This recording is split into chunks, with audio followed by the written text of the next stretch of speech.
दुसरी गोष्ट जे माननीय मुख्यमंत्र्यांनी या ठिकाणी सांगितलं, कुठल्या निराशेतून ते बोलतायत, कुठली सहानुभूती त्यांना घ्यायची आहे याबद्दल मला कल्पना नाही। ते जे बोलले ते बिनबुडाचं आहे, धादांत खोटं आहे हे त्यांना देखील माहिती आहे।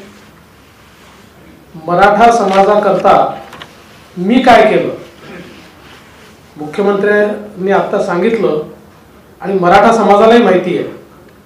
आज जी सारथी किंवा अण्णासाहेब पाटील आर्थिक विकास महामंडळ मराठा विद्यार्थ्यांना आणि तरुणांना आशेचं स्थान आहे, त्याची सुरुवात मी केली आहे।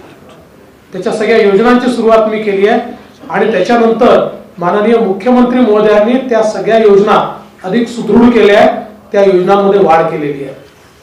मराठा आरक्षण मी हायकोर्टात देखील टिकवलं, जोपर्यंत मी मुख्यमंत्री होतो सुप्रीम कोर्टात देखील टिकवलं। माझं मुख्यमंत्रीपद गेल्यानंतर जे मुख्यमंत्री आले होते आणि त्यांच्यासोबत जे काही ज्यांना जबाबदाऱ्या दिल्या होत्या जे काही असेल, पण ते सुप्रीम कोर्टामध्ये ते मुख्यमंत्री हे आरक्षण टिकवू शकले नाही, हे देखील आपण सगळ्यांनी स्पष्टपणे बघितलेलं आहे।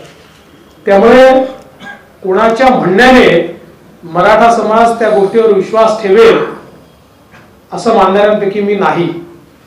पण एक गोष्ट मात्र निश्चित आहे, जी स्क्रिप्ट आतापर्यंत उद्धव ठाकरे बोलत होते, ज्या स्क्रिप्टवर पवार साहेब बोलत होते, नेमक्या तशाच स्क्रिप्टवर तेच विषय जरांगेंनी का मांडावे असा माझ्यासमोर प्रश्न आहे।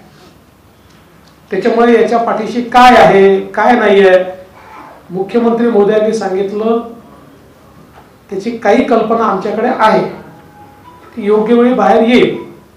तुर्तस एवढंच आहे, कायदा सुव्यवस्था न बिघडवता कोणी आंदोलन केलं तरी आमची हरकत नाही, पण कायदा आणि सुव्यवस्थेचं पालन होणार नसेल तर पोलिसांना योग्य कारवाई ही करावीच लागेल।